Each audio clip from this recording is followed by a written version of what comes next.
Hi, everyone, and welcome to this webinar today for SAJE, hosted as well by the Cape Town International Jazz Fest. My name is Benjamin Jephta, and it's a privilege to moderate the session today. So this year, as the global music marks kind of the centennial of Miles Davis and John Coltrane, we wanted to kind of bring the conversation home, as it were, right? So we look at Miles and Trane. We aren't just looking at two American icons. We're looking at kind of two distinct architectural masterclasses, right, in jazz, really. From Miles's kind of revolutionary kind of modal economy in kind of blue, and Coltrane's kind of harmonic matrix, if you will, in Giant Steps, or the spiritual monument of a Love Supreme. But in South African jazz, has never kind of been a passive consumer of these ideas. When you look at figures of like Bekim Seleko, Zimanglawana, Winsor Mankunku, they took those exact kind of structural innovations and reharmonized and respaced and rerouted them in a local context. So today we are joined by three very extraordinary South African artists, and we're gonna kind of talk shop around some of these ideas and how these kind of methodologies intersect with their own creative practices. First of all, we are joined by pianist, composer, and educator, and I would say one of the kind of pillars of a lot of seminal work in South African jazz, Andile Yenana. Andile, how are you? I'm okay. How are you doing, man? Thank you. Yeah, nice to be here. Yeah, thanks for being here. We also have trombonist, vocalist, composer. She often kind of blurs the lines between jazz, electronic music, some avant-garde soundscape. We have Siya Makuzeni.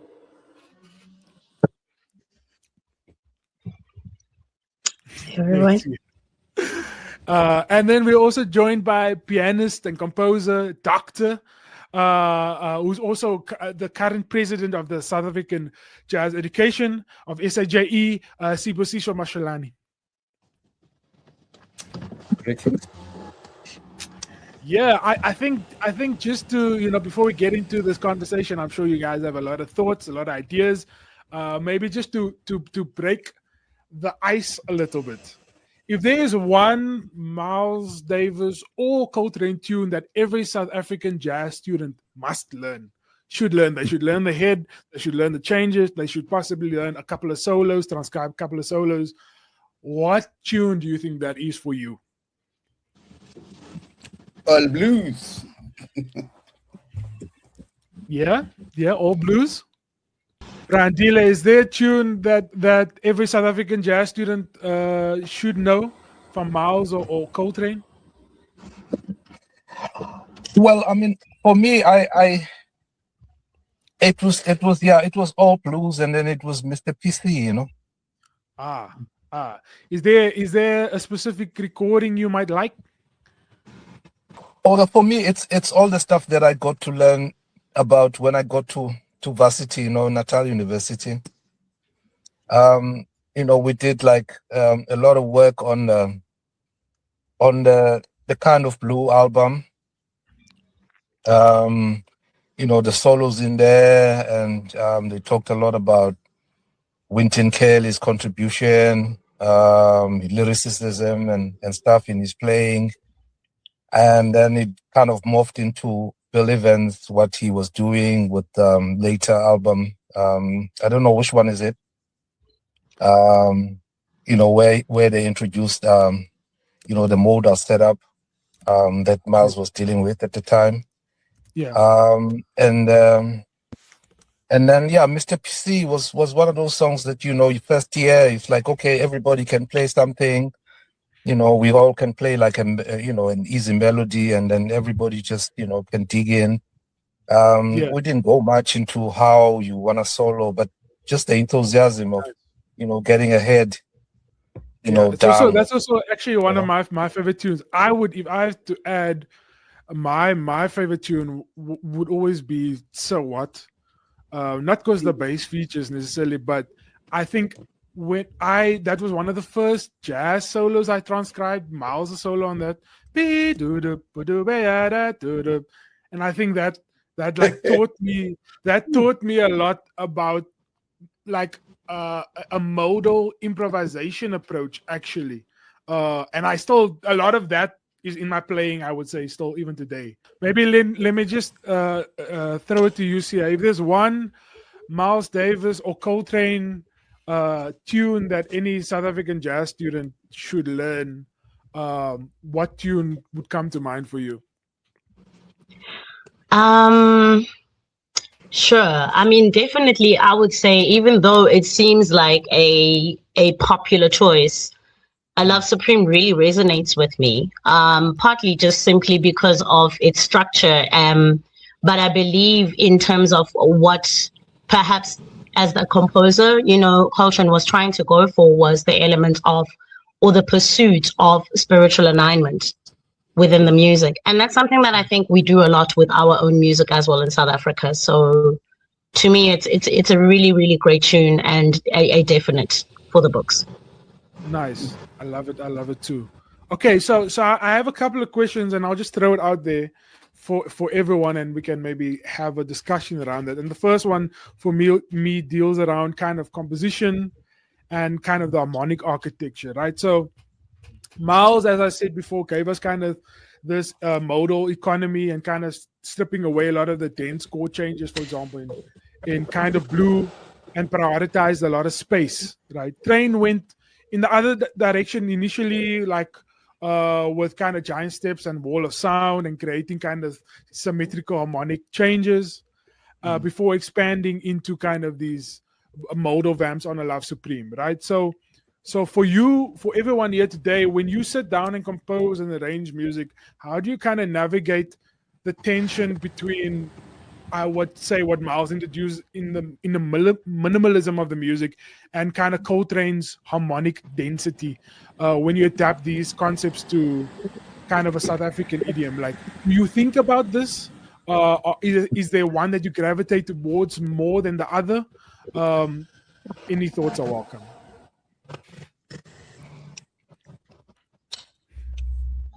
Okay.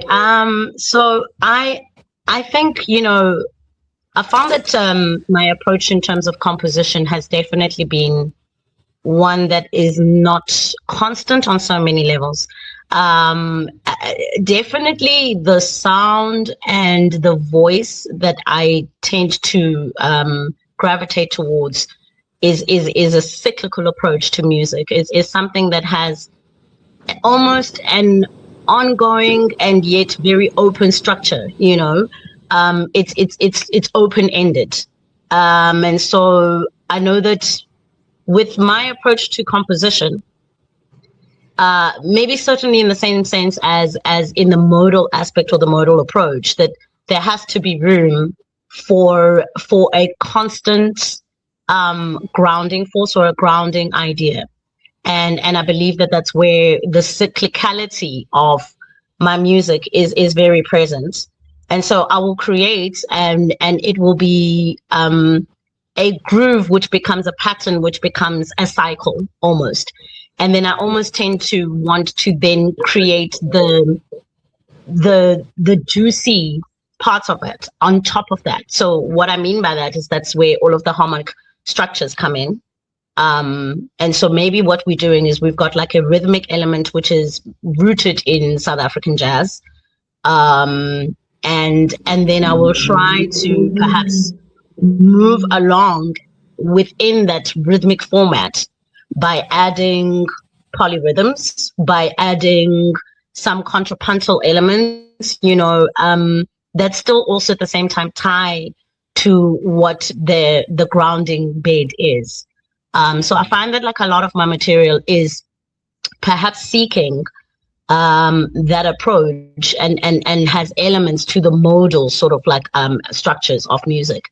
But where it becomes a little bit more meaty, or where it becomes a bit more exciting is by venturing into the harmonic structures. And as I said, introducing these other elements which become the polyrhythms that can, stay on top of each other, but eventually they all become cohesive, so it becomes like all one big sound. That's great. How about you, Andile? For me, I mean, I think there's a recognition of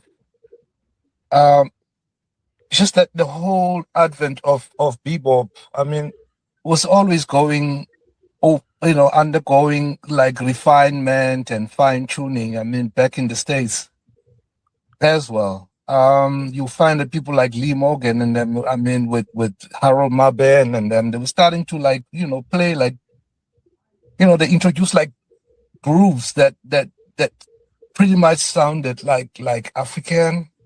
These as ostinato figures that they would have, like Horace Silver, these kind of grooves that, and then the whole thing of not strictly dealing with the AABA form. You started, like hearing, compositions that like 16 bars kind of thing. I remember, I would have like lots of problems dealing with these AAB forms at school. It's like, yeah, we at the bridge. Everybody's like crying about the bridge. Why did you miss the bridge, bro? And when I started hearing songs that don't have this kind of things, I kind of gravitated towards them. A song like Milestones. And it's like, okay, it's just 2 sections that you have to deal with. It's that other vamp, and then you deal with this other vamp. The slow one is like a nice little thing that's just going, and then you go back to that one. It's cool. You're not dealing with like long statements of the same thing that you have to, you know what I mean? So in that sense, I quite like what the modal stuff was ushering into the the bigger canvas of this jazz thing. Impression, just 2 sections, this one section and then the other section. Even with the ballads, I mean that Coltrane, like your Central Park West. You can hear all these 2-5-1s going, and then you okay, there's that pedal that's gonna happen at the end, and it's just gonna go nicely, and you hear some nice musical statements happening there, and then it goes back again into that. So the smaller the form, the more comfortable I became, and I think it was much easier for me to understand, the intensity of the music, because some of this bebop stuff also was like coming from dance music as well, the swing thing, it's like, hey, swinging so hard,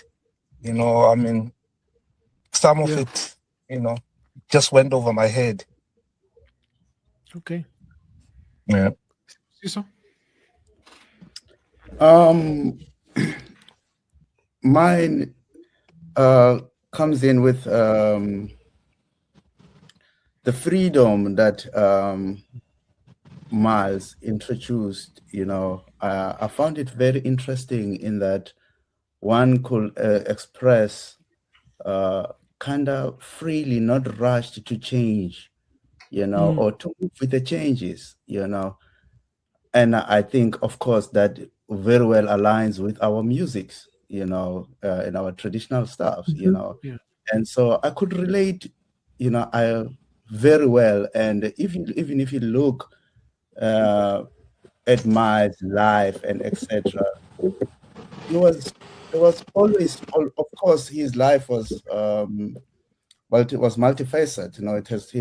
He had a lot of things going on, but there was also a view to Africa, and he got a lot of inspiration also from what was happening in Africa, and I found him to be very cautious as well, musician and an artist, who didn't want, perhaps, although I know what I'm going to say may sound a bit off, but I think he valued the essence of music for it being music, other than the egos of the artistry that comes behind the music.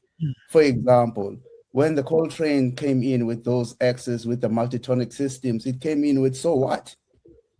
And when we listen to So What, it's the musicality that comes in that album, then you see, okay, so yeah, what is being heightened is the music, other than the ability to play the complex stuff that Coltrane had introduced. For me, that just looking at the two, so my approach then is a marriage of the two, being able to create music that allow for people's expressions. If for example chord changes are disruptions, then I remove them, because ultimately the melody needs to come through. People need to sing along. The music needs to do what it needs to do, However, if people feel that one particular modal has limitations, then we can move with different. But ultimately, I think is the ability to express ourselves in ways that the music is asking. Yeah, that's a great kind of segue to my next question about this ability to express yourself even on different kind of bandstands. So I want to kind of move forward and speak about kind of then your work, everyone's work as kind of quote unquote sidemen, sidewomen, session players, and being in different kind of bands. And if you look at kind of a 1961 example of the Someday My Prince Will Come recording, Hank Mobley was supposed to be the tenor player on that album, right? Coltrane already left the band, and I think on that day, Coltrane literally just walked into that studio in Colombia and kind of picked up that lead sheet and delivered kind of a legendary solo. And Coltrane always said about Miles that I've been so free here that almost anything I want to try, I'm welcome to try it, right? So Miles had this rare ability to really assemble kind of people and give them the space and the freedom while kind of serving the broader vision, right? And in South Africa, our jazz ecosystem kind of thrives on that shared community. So all of you have been in kind of indispensable, even session players, right? For lack of a better word, really. In dozens of iconic South African jazz ensembles before. So when you step into an iconic band as a sideman, right, or as a guest, whether you're playing along Brazim, Brandile, or Carlo or Marcus in Language 12, Siya, how do you kind of manage that balance between honoring what the leader's vision is and keeping your own kind of distinct individual voice completely intact? Is that even something that you think about? Is it something you consider? Or I'd like to kind of pick your brain about how you think about that, actually.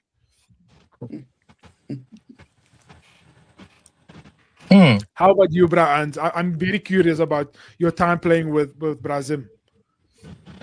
Hey man, it was another time, man. Because before he became like big, we were busy playing standards, in Joburg. I mean, I used to come up, from varsity there. I mean, I was doing my second year. And we play like all the standards, at Rumors, we play like Fried Bananas. Those tunes, Cheesecake, a lot of Dexter Gordon. Okay. And I would go back and introduce these songs to the students, my fellow students at the school.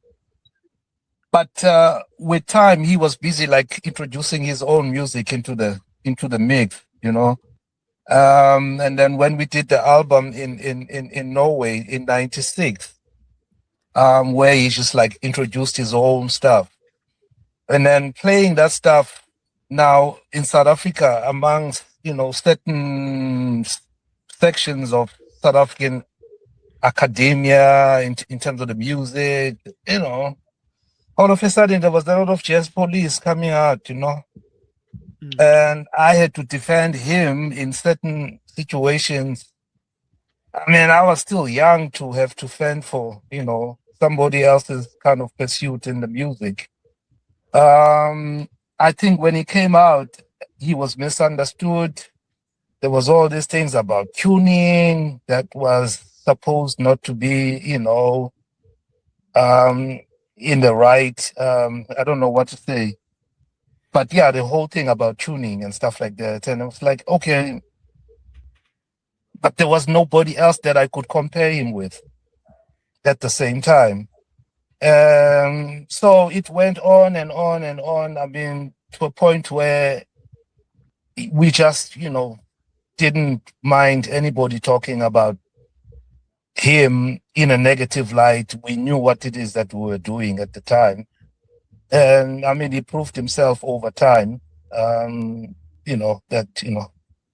yeah, it was quite, I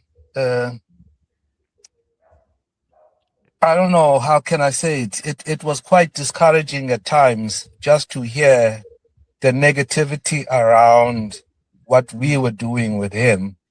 And especially coming from fellow musicians that weren't really, really getting somewhere near what he was doing. Yeah. But then I had all sorts of other outlets as well where I could cool off and do something else with voice. Then we play the standards that everybody wants to hear, and stuff like that. But whenever I was with him, it was the serious maneuvering, trying to get across to people and stuff like that, especially here at home. But overseas, I mean, we did well. I mean, he could do anything that he wanted to do. Yeah. So that was my experience. My experience with Zim. I mean, he was also dealing with Coltrane in a big way. I mean, dealing with Yusuf Latif, and he had also the idea of religion, the fact that he was into Islamic religion and stuff like that. So there was a lot of stuff that was going around with his output in terms of the music, books and the music itself and the history. So you had to absorb everything. Yeah. Can I ask, as a band leader during the time, and Zim being the band leader, and how was it to play in that band, and how much space did he really give to you to really be yourself? I guess at the time you did mention you were still studying, so you were quite young, and I don't know if you had an idea of who you were at that time, and that's also okay. But I just want to know what it meant for you at that time. The thing is, Zim was a keen piano player. This is something that people don't know. He could voice for days, very nice. And when he started playing his own stuff, he was playing it on the piano, and I would come in and he'd be sitting at the piano and he'd be playing the stuff, and I'm like, okay. And I played pretty much exactly how he wanted it to be done. Yeah. Even the dynamics, how soft he wanted, I watched him play. And then after that, he would, take the horn and play, and I'll play exactly like that. To a point where, I mean, some of the voicings I never changed. Maybe for 5 years, I just played it as it is.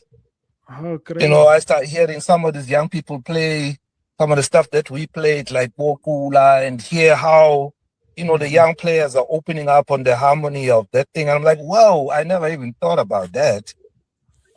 I just played it as it was, So I kind of learned some piano from him in a big way as well.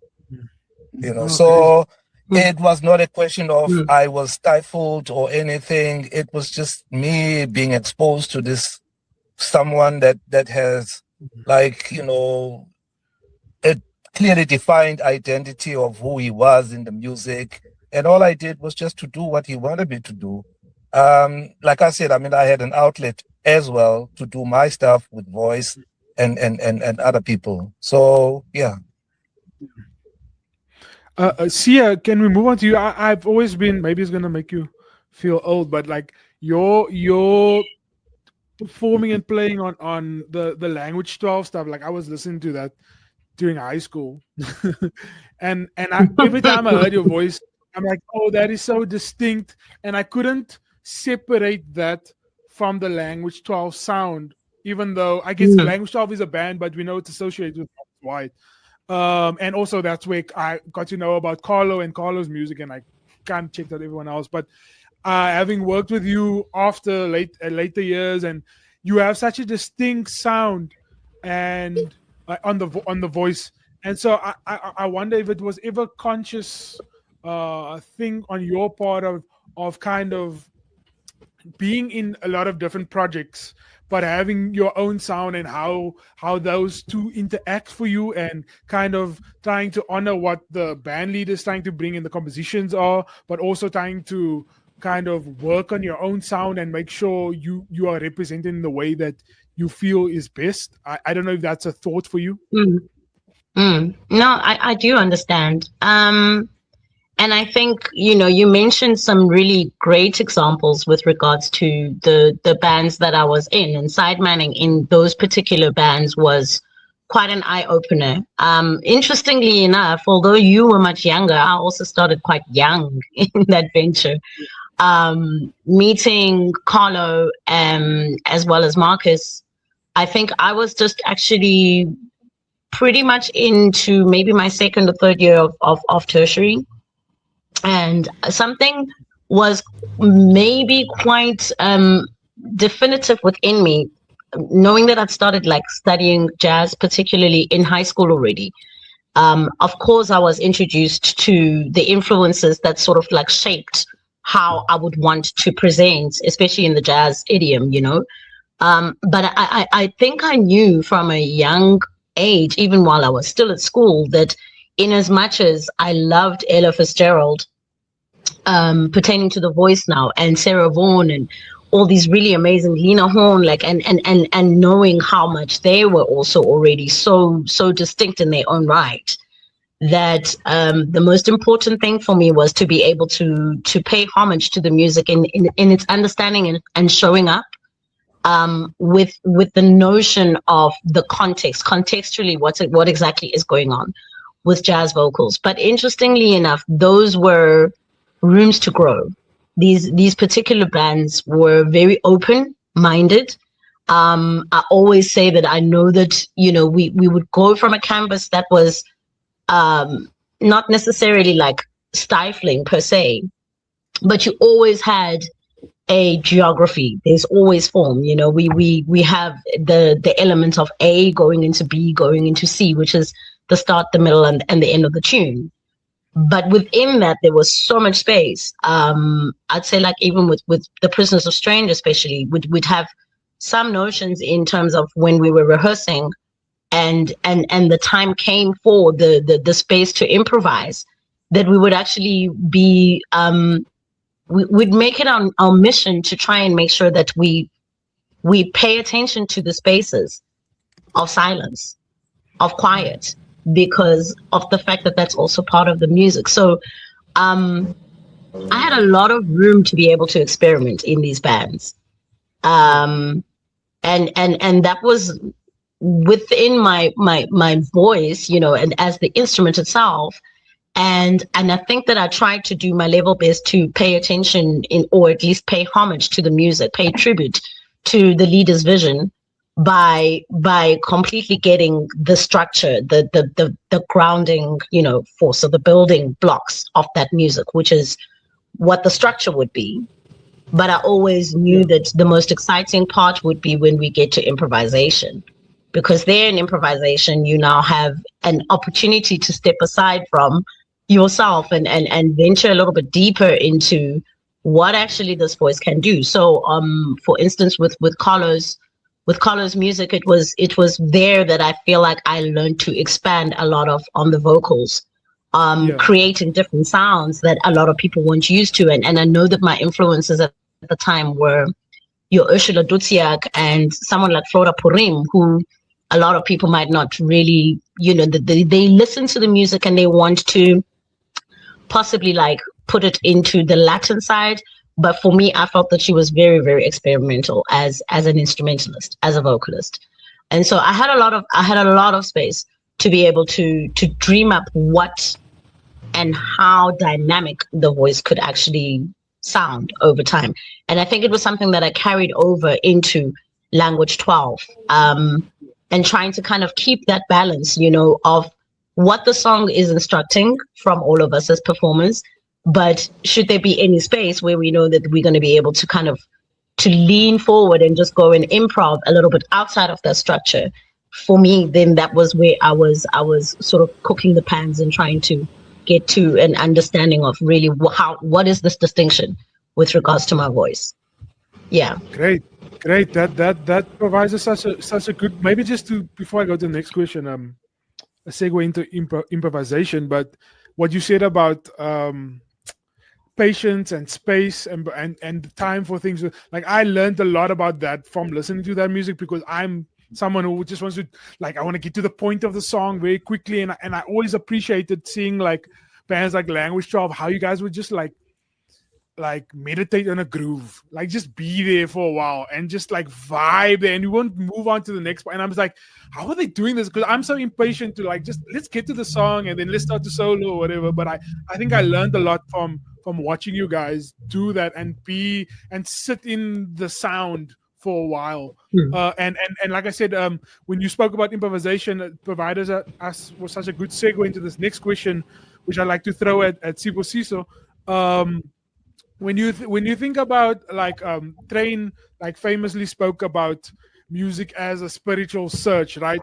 Like this humble offering to God. I think he says in the sleeve of his album, right? So Miles obviously focused a lot on space and sound, and so in our own South African tradition, we often talk about kind of the ancestral and spiritual dimension to the jazz, right? To jazz, especially when you speak about seminal figures like Begum Seleku, Zamlawana, the late Abdullah Ibrahim also now. So I'm curious, when you're improvising, how do you kind of personally view that relationship between kind of the technical craft and spirituality? Like, or is it distinct? Is it even a real thing for you on the bandstand? Is it a relationship that coexists for you on the bandstand? Hey man, before maybe I start with before I attempt to answer your question, I think I will start maybe by acknowledging the importance of the work that Andile Yenana has done in with Uzimqawana, because as pianists, when we were listening to that album or the works that they have done, actually it gave us some sort of a map to how do you actually play piano within this music. Who's got the map? Yeah. With him giving us some sort of a map, like how do we really comp, for example, how to interpret. I hear he said that, now there are also other possibilities that pianists are going for, but I think there was something distinct in giving us some sort of a direction to how to comp for this music. Because when you were listening to the Miles, I mean, Hebi is not comping that way. He has got his own way of comping and playing and soloing. When you listen to McCaw, yes, he's got that thing going on with Coltrane, but it's different when Begum Seleku is comping. The same changes, but now when they have been comped by Begum Seleku, it's like, actually these things can sing in a particular way. I just wanted to start there first, that actually we are so grateful that Andile Yenana have done that and Seleku has done that, as well. Of course, we are not ignorant of what Hebi and McCoy have done, but we have got our own people who helped us within these spaces, to see how we can actually negotiate ourselves as piano players, So coming back to your question, the issue of spirituality, personally, music is spiritual, and music carries spirituality itself, is spiritual, because you feel the energy that the music imposes, and then you feel what the music is asking for and what it gives. It's all directed by the music. So my personal approach, it's not those of the ancestral, it's not those of a supreme, ways of, no, is the music itself. I try to get the direction of the music in its purest form. When the music is enough of me improvising or trying to make sense out of it, I leave the music. But when the music is asking for more, I sometimes get surprised myself at the direction the music will be actually taking me, not from a technical perspective, but just the music itself, I would sometimes feel limited that, oh, this song is actually asking for more, but there will be some technical limitations, you know. But what I'm trying to drive my point to is that there is a big essence of spirituality that the music is itself, apart from what we impose to the music.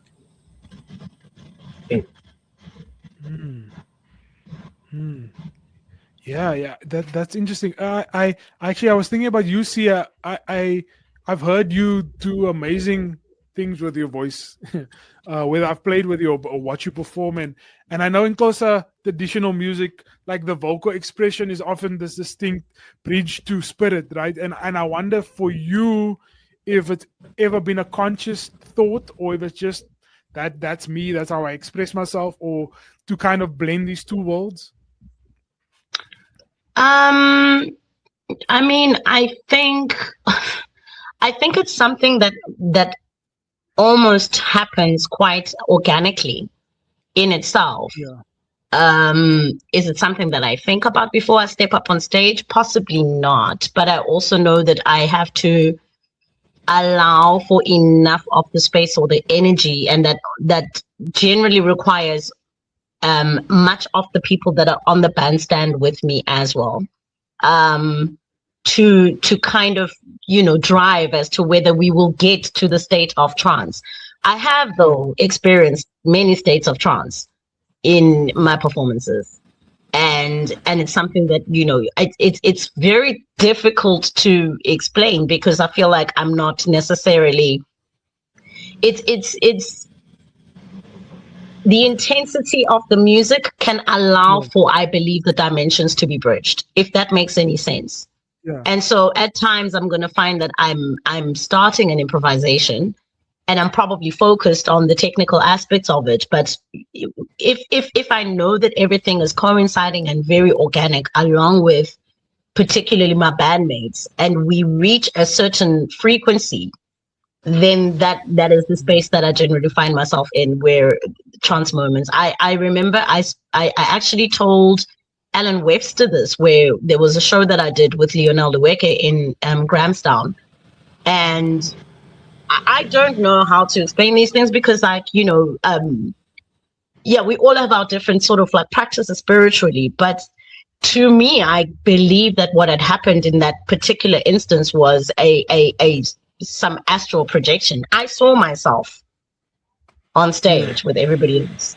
It was really intense, and it's not something that's ever happened again, you know, but I know that was driven by the music and where we were going with regards to the intensity of the material and how connected the frequency that we'd all managed to find at the same time. Yeah. But Andile, do you have anything to add? Maybe just to second Sibusiso's comment about your comping. I've always felt that, like, even seeing you live, there's this great sense of like space and weight behind the way you play, without getting too like technical, and there's this feeling from your comping that I resonate with. I'm not describing it well, but it's a feeling. Maybe do you have something to add to this? Well, I mean, there's a lot of things happen. You know, for me, they happen so quick, man. I mean, on my first year, I was already with Steve Dyer, you know, and we were touring. We were out here in Joburg doing gigs, and I was playing like Zimbabwean music, you know, whilst I had like a chart of Lament by J.J. Johnson that I had to cover. But then there was this music from Zimbabwe that I didn't know, and then some of Steve Dyer's music. I mean, he played a lot on the black keys on the keyboard. So I had to learn all of that stuff, you know, and play it. And also Zim, I mean, like I was saying, you know, that he would play the piano. And where he stopped, I stopped. I mean, to a point where people were saying, at some point, it was like, Andile is like, you know, he's got this space because he's scared of them. Maybe he might, you know, when he goes to a wrong chord, he might want to like hit him on the head or something like that. So it was that kind of situation. I remember we did like a little rehearsal at The Hague in Holland, at the hotel there downstairs. And I mean, I noticed like this is a group of musicians that had come in and they were sitting there. And when we finished rehearsing, I walked past. It was who's the piano player, man? Point of Departure, Andrew Hill. Mm. So he comes past me, he says, "Hey man, I like your space." I'm like, whoa. If you knew, you know what I mean? I'm just being cold. I didn't say that, but I just like, oh, thank you so much. And I walk past him like, oh, man, I had to think about this thing all the time, you know. Why I'm saying I never had enough time when I was at college to get all the things down, all the nitty-gritties about voicings and everything and all of that. There was no time for that. In the middle of trying to do inversions on a minor chord, I'm busy called up to go into Zimbabwe and play like something else for a month. You know what I mean? So I never got all those things down. It's only now that I left, you know, I mean, over the years, long after I left varsity, that I'm able to like, okay, here I'm voicing this, I'm voicing that, I'm voicing that. So some of this stuff that sounds like I'm being economic about playing is also stuff that, you know, I just had to do because there was such a lot of demand in terms of what I had to do on stage. And it was worse when I finished. I mean, I had to move into like a sheer sound situation. There was all these recordings that was happening. So Yeah. I had to find a way how to play with Louis Mhlanga and make sense and listen to the guitar and try and voice a little bit inside the guitar. I mean, the keyboard is so big, the piano, but you like, you somehow squash your chords inside the guitar and the groove happens and we all happy, you know what I mean? And somehow I trusted these leaders, you know, when I saw that people react to their music.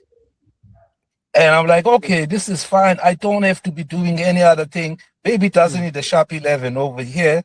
It doesn't need any of that stuff. And I just went on and I, you know, and also I just got to love what it is that I was doing with it. And somehow it made a lot of sense. And then I just like kind of, you know, worked around it.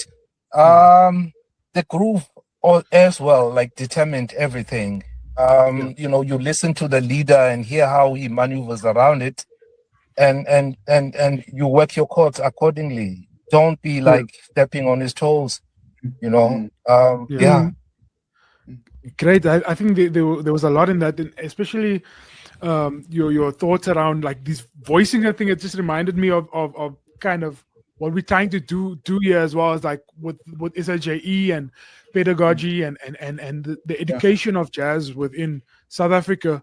So I'm curious about, as mentors and as educators yourself, like we face this kind of unique task in South Africa where with jazz education kind of heavily relies on kind of the mechanics, right, of say for example Miles and Trane and the omnibook and modal scales and Coltrane changes and all those kinds of things.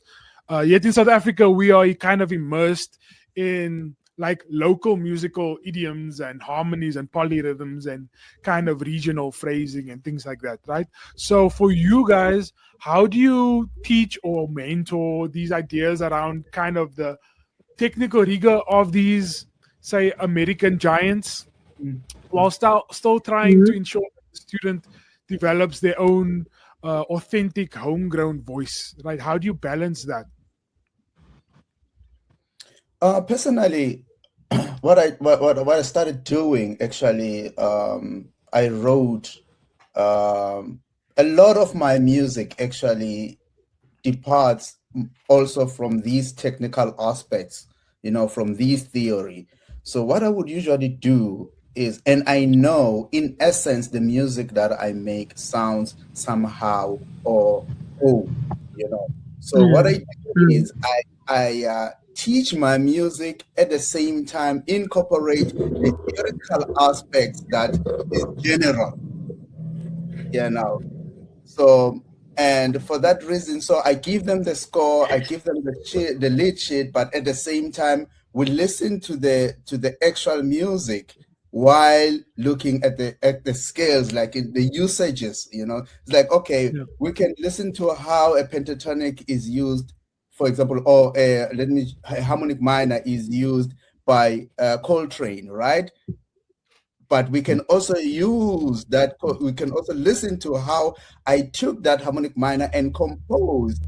You know, we can also reference Babu Madala Kunene, some other traditional stuffs that uses the same Phrygian and harmonic minor while we're still there, you know. So it's a matter of negotiating these kind of references, you know, and just to ensure that they are still situated within their socialization in terms of their creativity, you know. So the reference, I always try to keep the references home, you know. I look for what sounds like Phrygian if I'm going to be teaching a Phrygian, and then drawing back to the traditional music and finding a Phrygian, because what has happened, we have not, or we owe it to our institutions to actually dig to the theories that constructs these musics, you know, in a way that it even references that are actually derived from home.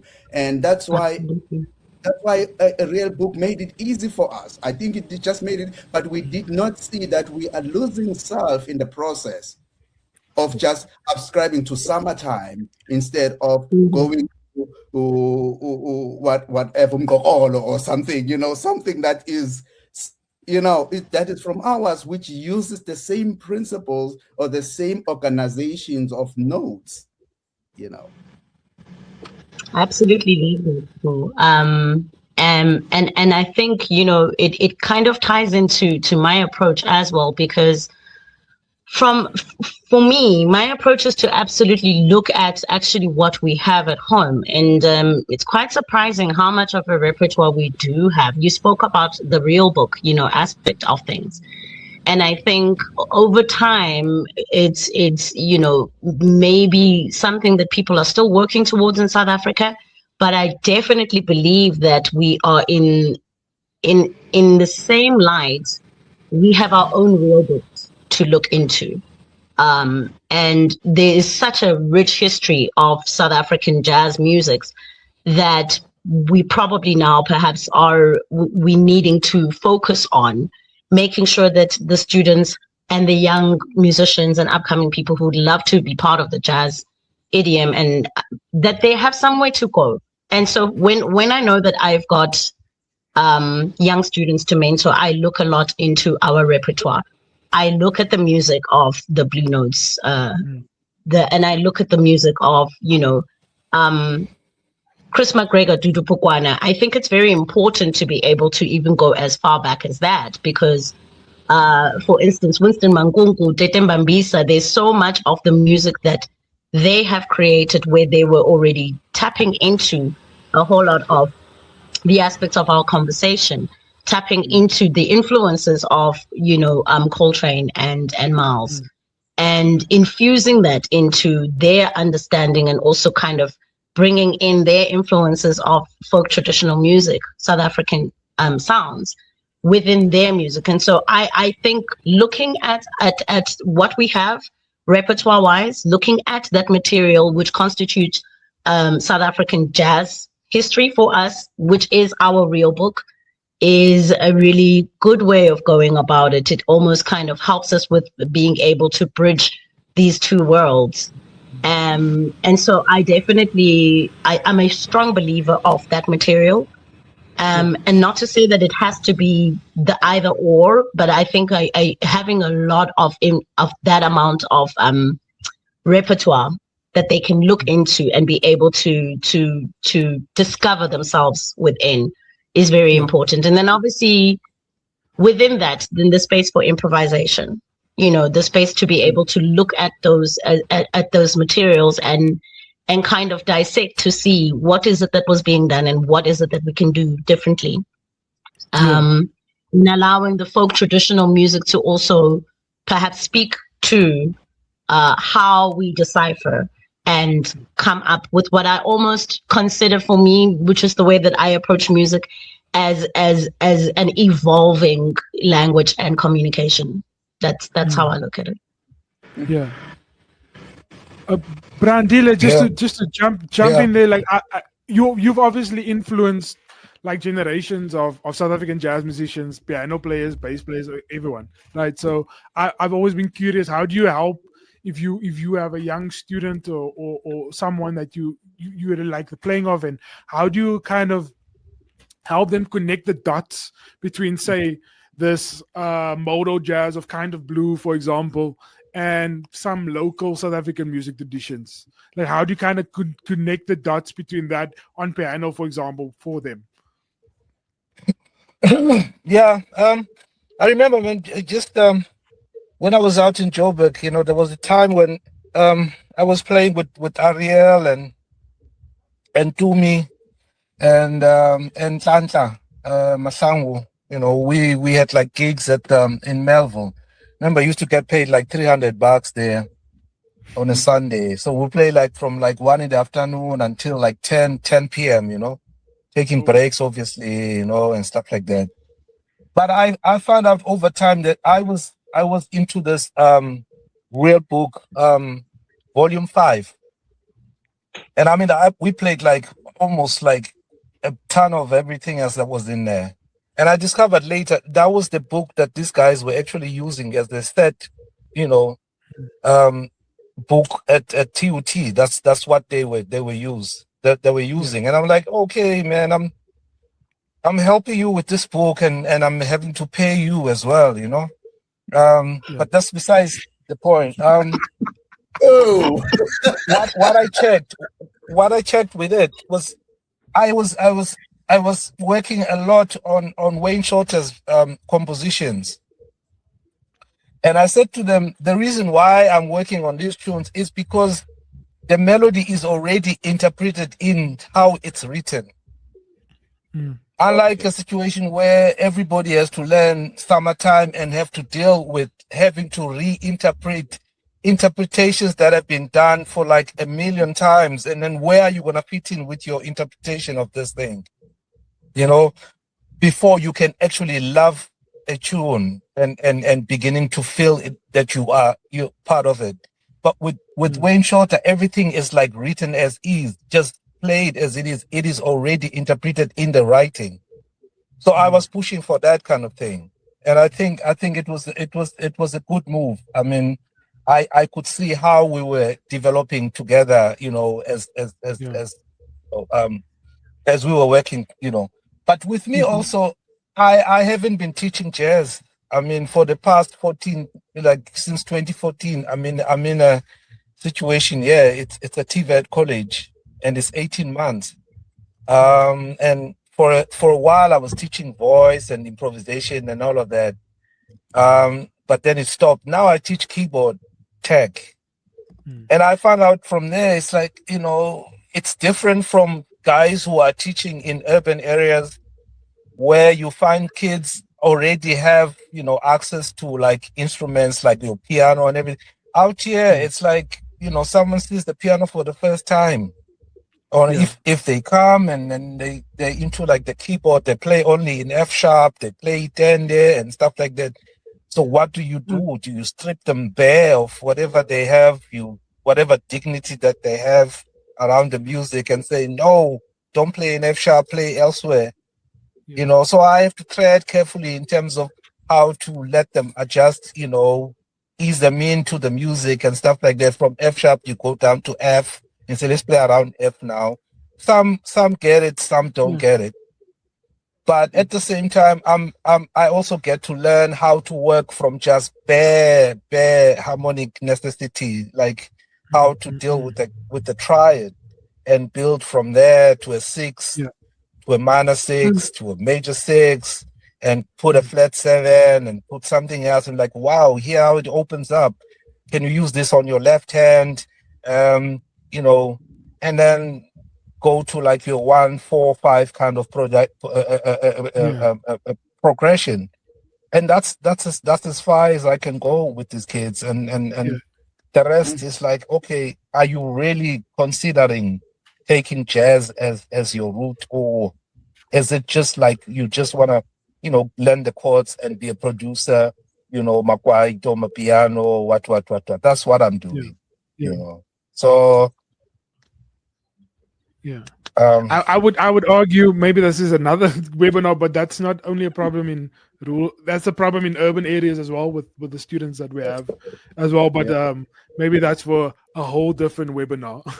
As we wrap this up, thank you so much to all the brilliant panelists for being here and sharing all your wisdom. Thank you so much to SAJE for hosting this and Cape Town International Jazz Fest. There will be more of these webinars happening over the next couple of months. So look out for all the communication around that on different topics. Maybe just a quick fire round. Last question to everyone. It's going to be a bit of a hard question, but I think it's an interesting question. If you could put Miles or Coltrane in any South African ensemble from history, right? Any South African iconic ensemble from history, who would you pair them with? Oh my. Wow. I'm gonna have to go with Johnny Gianni, and I would say actually what would be really interesting is him and Dudu together. Johnny Gianni, Chris McGregor, John Coltrane, and Dudu Bukwana. That'd be quite something.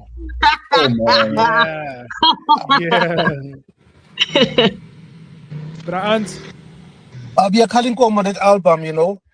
Bankunku, I mean that album can cover pretty much everything, you know, from Miles to Coltrane to Wayne Shorter. Sure. That's the best we ever had. Same as I. I will get back what Brian is saying. Yeah, that's true, actually. Cool. Thanks so much, guys. Have a good day. All right, thanks. Thank you. Bye.